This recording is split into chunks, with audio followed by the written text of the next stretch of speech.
국민들에게 큰 충격을 줬던 공군 부사관 사망 사건의 중간 수사 결과가 나왔습니다.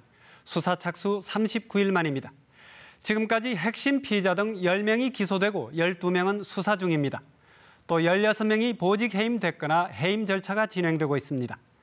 성폭력 전담 수사팀과 재판부 설치 등 제도적인 대책도 발표됐습니다. 하지만 새로운 사실이 거의 없는 데다 핵심 사항인 G부의 축소 은폐 의혹도 밝히지 못해 부실 수사, 봐주기 수사라는 비판에서 자유롭지 못합니다.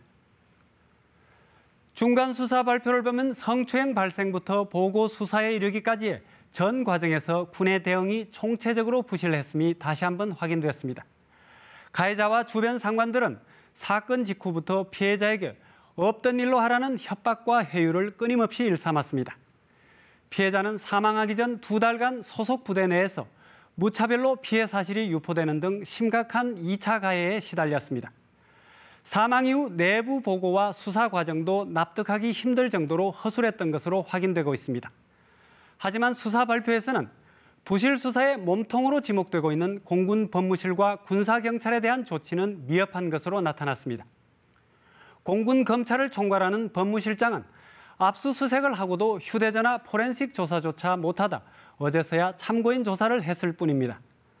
군사경찰을 총괄하는 국방부 조사본부장은 엄중 경고, 실무 책임자인 수사단장은 직무 배제에 그쳤습니다. 성역 없는 수사를 약속해놓고도 부실 수사의 책임자들에게 솜방망이 징계를 한다는 비판이 그래서 나옵니다. 이 때문에 피해자 유족들도 강하게 반발하면서 특임검사 임명 등 특단의 대책을 국방장관에게 요청했습니다. 군 당국은 이번 사건을 계기로 제도 개선 대책도 공표했습니다. 성폭력 대응 총괄기구와 전담 수사팀 재판부 설치, 그리고 군 수사조직 개편 등이 주요 내용입니다. 하지만 군 사법제도 개혁을 지휘권 침해로 받아들여 번번이 무산된 전례가 있는 만큼 얼마나 실현될지는 미지수입니다. 국회가 관련법 개정에 신속히 나서야 하는 이유이기도 합니다.